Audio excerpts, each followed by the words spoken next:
सर्व जातीय जन पंचायत जिसका गठन अप्रैल के पहले सप्ताह में पानीपत में हुआ था और इसकी शुरुआत हमने पानीपत जिले से करी थी। और इसका गठन ही हुआ था कि भाई केवल मात्र सत्ता नहीं, व्यवस्था परिवर्तन, राजनीति में मूल्यों के नए आयाम स्थापित करें। जो दिन प्रतिदिन राजनीतिक रूप से मूल्यों में गिरावट आ रही है उसको सुधारने का काम करें, अच्छे वक्तों को राजनीति में आगे बढ़ाएं। काफ़ी मुद्दों लेकर हमने गठन किया था और आज की प्रेस कॉन्फ्रेंस बहुत ही महत्वपूर्ण विषय पर है। उसके लिए मेरे से पहले अजय सिंगला जी 2 मिनट अपनी बात रखेंगे, क्योंकि भारतीय जनता पार्टी की पानीपत के अंदर फुल मेजोरिटी है। 26 के 26 पार्षद, मनोनीत भी तीनों पार्षद, 29 के 29 पार्षद बीजेपी समर्थित या जेजेपी समर्थित है और मेयर भी बीजेपी का है। तो सबसे पहले तो अजय सिंगला जी ये विचार रखेंगे कि पानीपत नगर निगम में बीजेपी के शासनकाल में वहाँ का जनता का क्या परेशानी है, क्या उनका फायदा हुआ, उसके बारे में 2 मिनट अपने विचार रखेंगे, फिर मैं अपनी बात रखूँगा। समस्त पत्रकार बंधुओं को नमस्कार। आज हम इकट्ठा हुए हैं, एक अपील लेके इकट्ठा हुए हैं। पिछले 7-8 साल का शासन जो है वो नगर निगम पानीपत का अगर अपन देखेंगे तो वो बीजेपी का रहा है। और सबसे बड़ी खूबी जो ये रही है कि जो पिछला चुनाव था उस चुनाव में 26 के 26 पार्षद जो है वो बीजेपी से आए थे।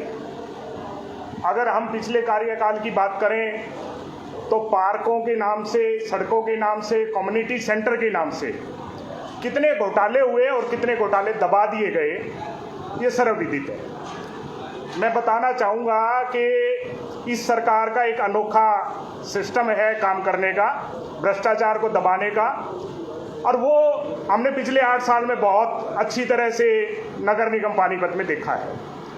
इनका कोई एक पार्षद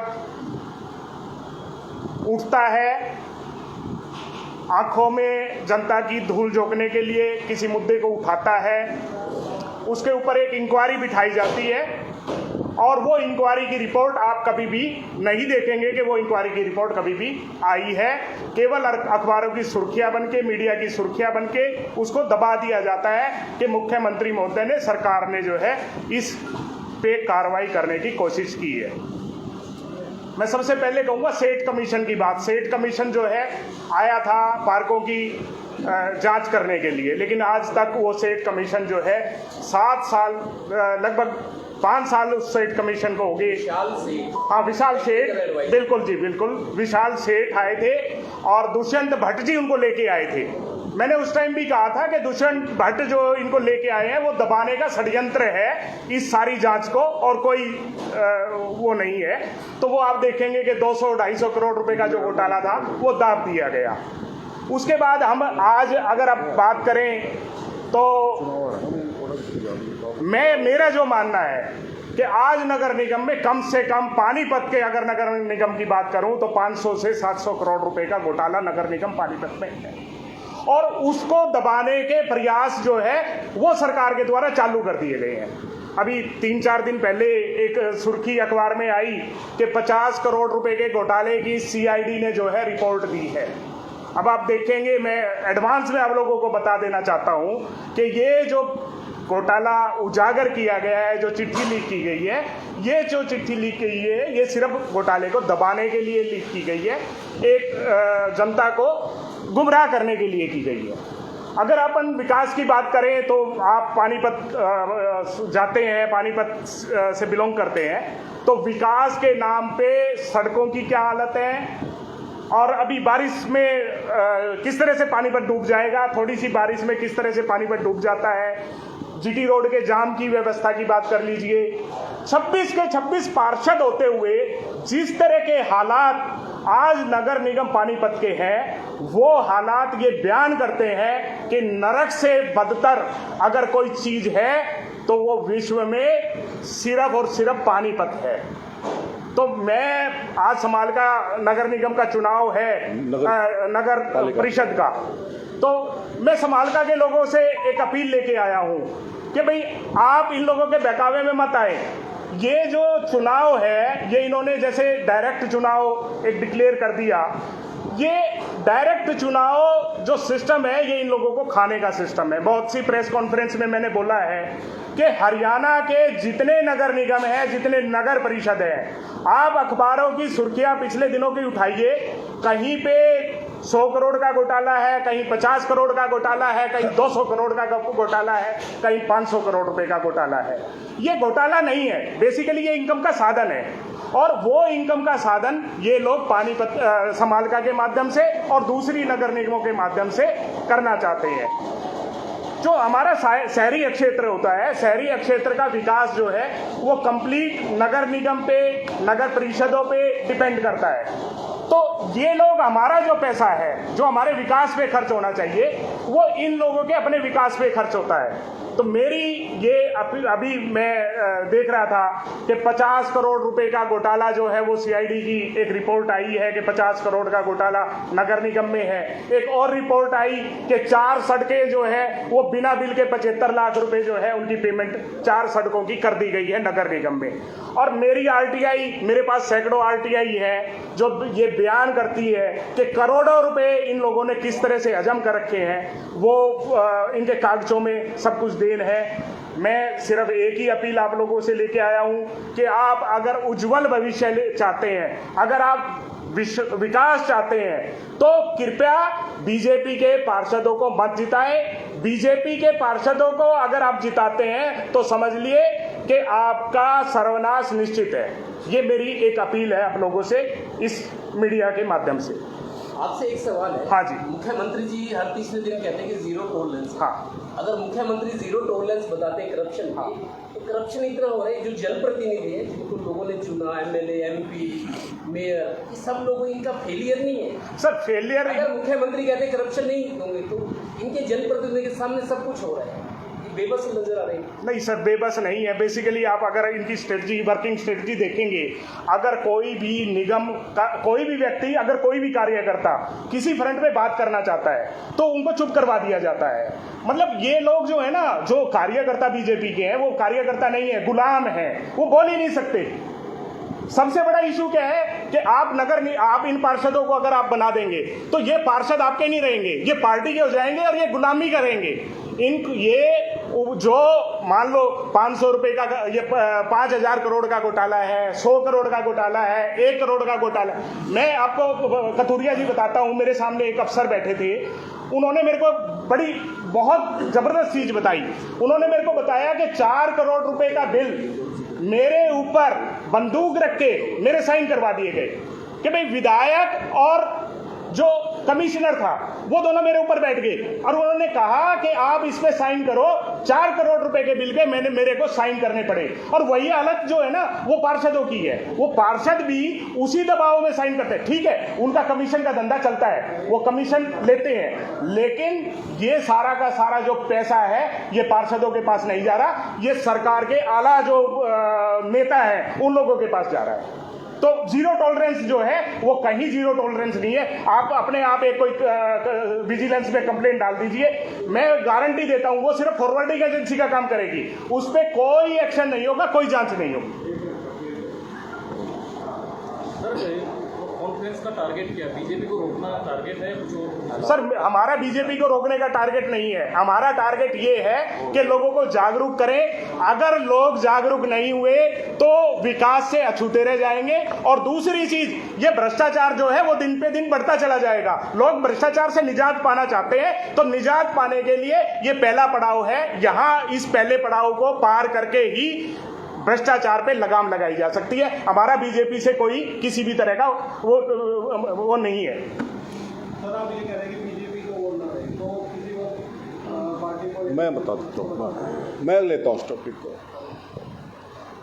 अजय जी ने जो बातें बताई उनका एकमात्र मकसद ये था संभालका की जनता को याद दिलाना या बताना कि पानीपत में भी इसी पार्टी की नगर निगम में सरकार है, मेयर इनका है, पार्षद इनके हैं,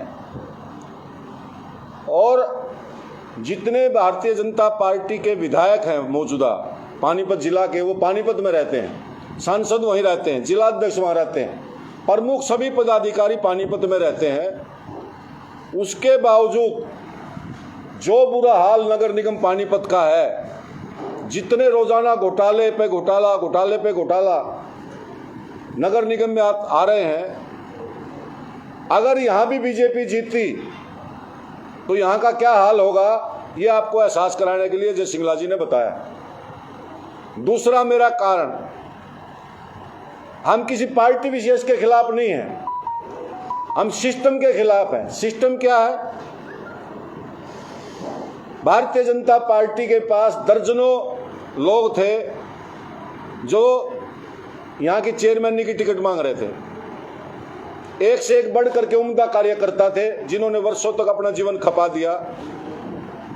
मैं एक चीज पूछना चाहता हूं, जो वर्तमान अशोक कुच्छल जी को टिकट दिया गया है, भारतीय जनता पार्टी के जिम्मेवार जो यहाँ पे, चाहे वो प्रभारी आए हुए हैं या जो विधायक या सांसद जो भी आए या अध्यक्ष जो भी हैं, वो संभालका हल्के की जनता को जवाब दें कि अशोक कुच्छल को टिकट किस आधार पर दी गई। क्योंकि संयोगवश पिछले विधानसभा चुनाव में मैं संभालका विधानसभा का बीजेपी की तरफ से प्रभारी रहा हूं और मुझे पता है अशोक कुच्छल भाजपा कार्यकर्ता नहीं था। इस आधार पर तो उसको टिकट नहीं दी गई कि वो भाजपा का वरिष्ठ कार्यकर्ता या पुराना कार्यकर्ता, नंबर एक। नंबर दो बात, कई बार पार्टियां टिकट दे देती है कि किसी की साफ छवि हो, समाज का जिम्मेवार नागरिक हो। अशोक कुच्छल जी पर सारा संभालका जानता है कि इन पर मुकदमा दर्ज हुआ था, ये जेल गए थे और वो भी एक्सटॉर्शन का मुकदमा, वो भी सेक्स रैकेट में एक्सटॉर्शन, पैसे लेने का। हाई कोर्ट से जमानत हुई, चार्ज फ्रेम हो चुके हैं।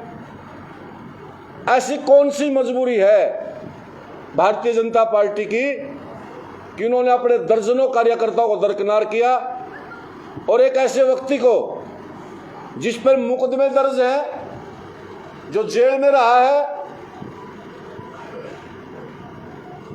कौन सी क्वालिफिकेशन संभालका हल्के की जनता को, भारतीय जनता पार्टी के लोगों को पहले जवाब देना चाहिए वोट मांगने से पहले। और भारतीय जनता पार्टी कौन से मूल्यों की राजनीति को आगे बढ़ा रही है, किस आधार पर टिकट की दी गई, एक कारण गिना दें। इस टिकट से जो प्रतीत होता है कि मिठाई खाई गई है, मिठाई खा करके वोट टिकट दिया गया है। वो एक सफल मिठाई विक्रेता है। इसके अलावा मुझे कोई कारण नजर नहीं आता। पिछले दिनों उनकी एक ऑडियो वायरल हुई थी, उसमें जो पिछली बार इनका कार्यकाल रहा था बड़ा संदिग्ध, डिस्प्यूटेड रहा था, और उसमें सरेआम वो पैसे देते हुए, पार्षद को लालच देते हुए बात करते हुए नजर सुनाई देते हैं। इन पे FIR दर्ज हुई थी, आप लोगों को सभी के पास पता होगा, FIR नंबर सेक्शनों का पता होगा। इन पर IPC की 109, 115, 116, 120B, 195, 211, 384, 388, 389 IPC के तहत मुकदमा दर्ज हुआ था। और 6 नवंबर 2017 को, और उसके बाद लगभग 1 साल से ज्यादा जेल में रहे, और जेल में बाहर इन पर चार्ज फ्रेम हो चुके हैं। और म्युनिसिपल रूल के हिसाब से सेक्शन 21M के तहत कोई भी व्यक्ति जिस पर आरोपित हो किसी केस में 10 साल में जिसकी सजा हो, जो उस पर सेक्शन लगा हो उसमें 10 साल की अगर सजा है, तो चेयरमैन तो क्या, वो पार्षद का चुनाव भी नहीं लड़ सकता। इन्होंने अपने एफिडेविट में लिखा है कि मैं कोई आरोपित नहीं हूं।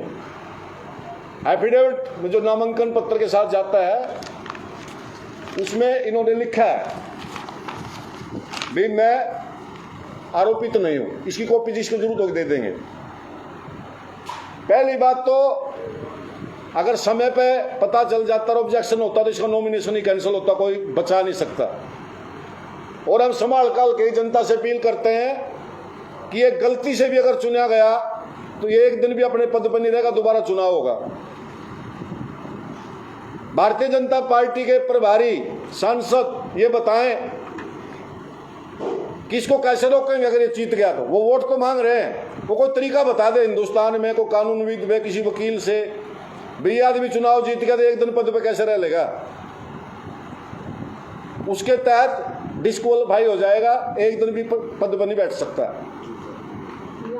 इस पे पर्चा दर्ज होगा, शिकायत हुई तो पर्चा दर्ज होगा 420 का, झूठा एफिडेविट देने का।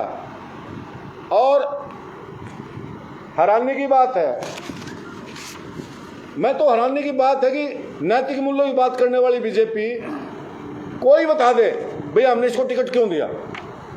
मान लिया पार्टी का पुराना वर्कर है, दो प्रमुख अनडिस्प्यूटेड आदमी है, साफ सभी का दो, मुकदमा दर्ज है, आरडीओ वायरल है, फॉल्स एफिडेविट दे रखा है। तो इससे पता चलता है कि इसमें बहुत भारी गोलमाल हुआ है। और अब जो संभाल हल्का की जनता के बीच में बाहर से, पानीपत से या इधर उधर से जो वोट मांगने के लिए आए हुए हैं, मेरी एक अपील है, सांसद महोदय भी सुना एक दिन आए हैं एमपी साहब बताएं 3.25 साल तक वो किस आधार पर वोट मांगने के लिए संभाल के मैं कोई संभाल का शहर में को ग्रांट दिए क्या वो संभाल का के सांसद नहीं है, या कोई और जिला अध्यक्ष, या कोई हमारे प्रभारी राजीव जैन जी वो बताएं। पिछली बार वो निकाय मंत्री थे मैडम कविता जैन, उन्होंने संभाल के लिए कोई विशेष पैकेज दे रखा हो, वो यहाँ का चुनाव संभाल रहे हैं। या कोई जो विधायक वोट मांगने आता है उससे पूछना। ये जनता से मैं अपील करता हूं कि जो वोट मांगने आए उनसे पूछो भाई हम आपको वोट क्यों दें। वो एक बात कहते हैं, मेरे जो संज्ञान में बात आई, वो एक बात कहते हैं बार बार कि हमारे ऊपर भी सरकार है, नीचे भी सरकार है, हमको जिता दो तो ये विकासकारी होंगे। तो मैं संभाल कर जनता से अपील करना चाहूंगा, इसका उल्टा कर दो। अगर ये जीत गए, जीते तो अभी भी हुए ऊपर नीचे, ये जीत गए कुछ नहीं करेंगे। हाँ अगर ये हार गए, क्योंकि 1-1.5 साल बाद लोकसभा का चुनाव आना, इनको वोटें चाहिए। अगर संभाल का हल्के की जनता ने अपना विकास कराना है, इनको इसलिए हरा दे। हम इसलिए नहीं कहते कि बीजेपी का इसलिए हरा दो, हम इसलिए कह रहे हैं कि एक व्यक्ति जिसपे मुकदमे दर्ज है, अनैतिक है और वो नैतिक रूप से चुनाव भी नहीं लड़ सकता कानूनी तौर पे, उसको टिकट दिया तो सर्वजातीय जन पंचायत इसकी घोर निंदा करती है। ऐसा जो कैंडिडेट इन्होंने बनाया, और हम पूरी तरीके से इनका विरोध करेंगे। और जनता से आज तो प्रेस कॉन्फ्रेंस के माध्यम से हम 1-2 दिन के बाद हमारे कुदरती, क्योंकि 3 महीने पहले गठन हुआ और हमारा संभाल के का गठन सर्वजातीय जन पंचायत का भी पेंडिंग, अभी हमने करा नहीं। पानीपत ग्रामीण शहर का गठन हुआ है, उसके बावजूद हम पानीपत से जिनकी रिश्तेदारियां या जान पहचान या हमारी जो संपर्क हैं, हम उनके पास जाएंगे, लोगों को जागरूक करेंगे और ये दिखाएंगे भाई अपनी वोट खराब करने की जरूरत नहीं। और हर एक आदमी से मेरी अपील है, पुनः अपील है कि जनता से, उसमें भी मेरी आप पत्रकार बंधुओं से अपील है, उनसे पूछना कि आपके उम्मीदवार किस आधार पर टिकट दिया। बीजेपी का पुराना कार्यकर्ता तो था नहीं, ये गारंटी में ले सकता हूं।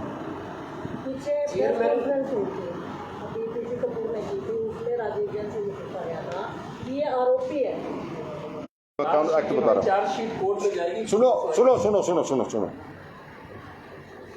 21M of the Haryana Municipal Election Rules 1978, no person shall be eligible for election as president or a member of a municipal committee who has been convicted, या तो सजा हो चुकी हो, और या चार्जेस हैव बीन फ्रेम्ड, या उस पर चार्ज फ्रेम हो गए हो।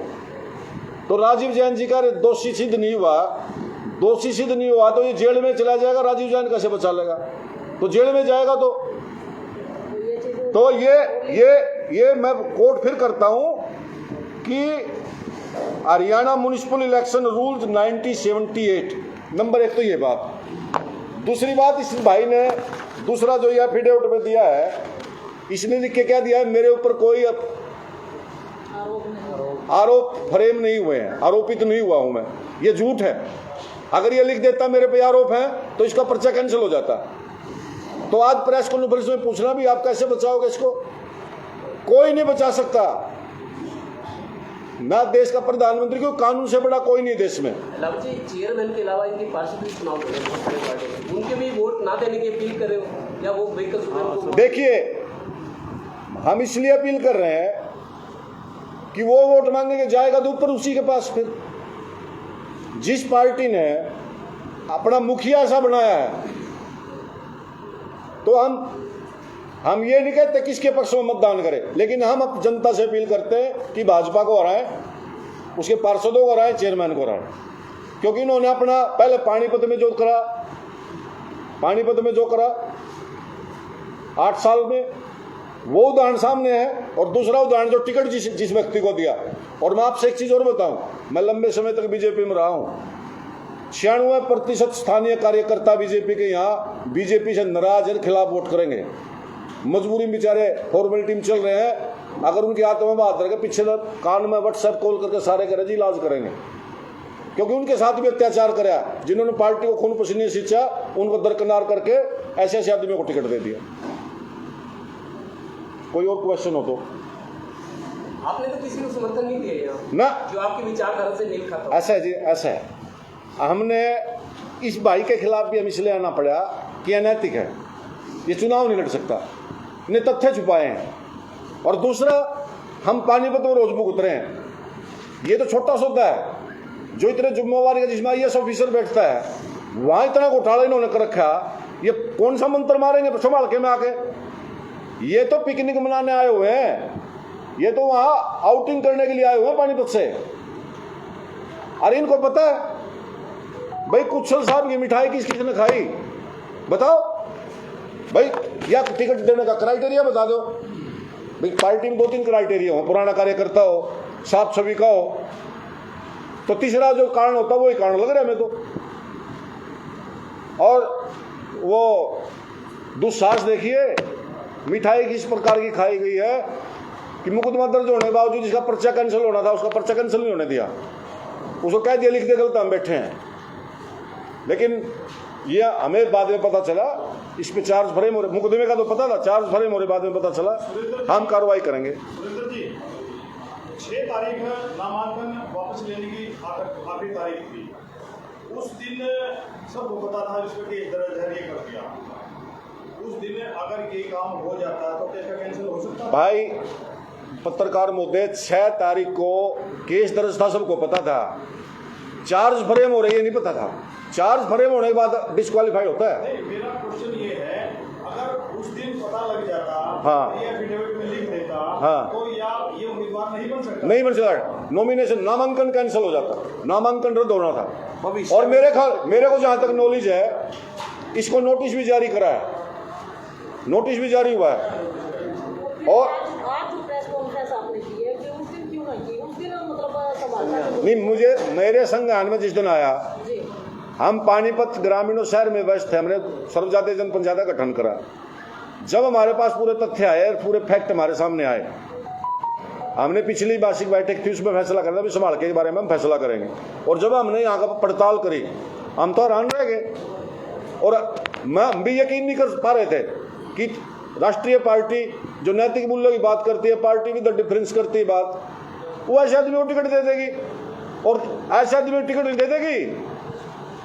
मजबूरी में को कार्यकर्ता टिकट ना मांग रहा हो, 1 दर्जन मेहनती कार्यकर्ता को दरकिनार करके साइड में रख के टिकट दे दिया। ये तो ही वोट देने ना देने की अपील।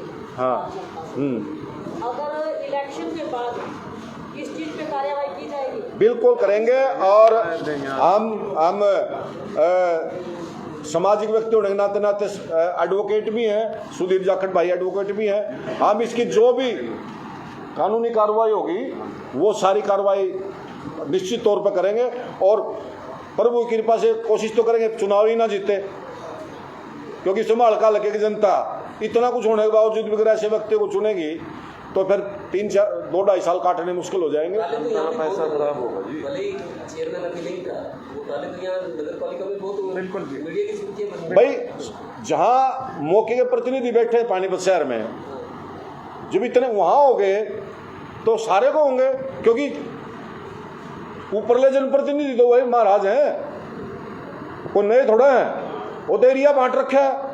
और हराने की बात है, ये संभाल के अंदर विचित्र स्थिति है।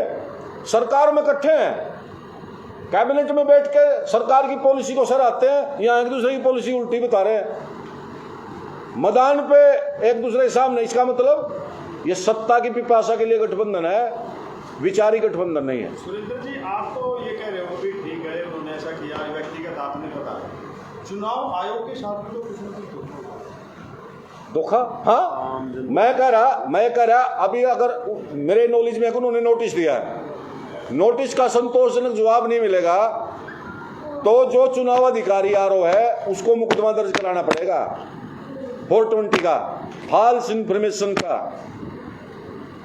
और अगर वो अधिकारी ही ऐसा नहीं करता तो इस देश में कानून है, उनसे बड़े अधिकारी है, उसके बाद कोर्ट है, और हम बैठे हैं फिर। कहीं ना कहीं फिर वो भी फाल्तू। देखो जी, ऐसा है, देखो अगर ये इतनी निरुपस्ता करेंगे, इतनी तानाशाही करेंगे और नैतिकता को फिर भी पार कर लेंगे तो फिर तो हम भी फिर मुकाबला डट कर करेंगे। लेकिन मेरी पुनः अपील है कि बीजेपी का कोई प्रेस कॉन्फ्रेंस करे या कोई नेता मिले, उनसे पूछना भाई क्या मजबूरी थी इसको टिकट देने की। झूठा शपथ पत्र दिया, झूठा शपथ पत्र। और जो ये कह रहे राजीव जी अग्नि आरोपी नहीं हुआ है, उनको ये बताना Haryana municipal rules 21M charge फरे होने के बाद भी चुनाव नहीं लड़ सकता। नो भाई मिठाई तो ले ली, उसके बाद कागज तो चेक कर ली होंगे।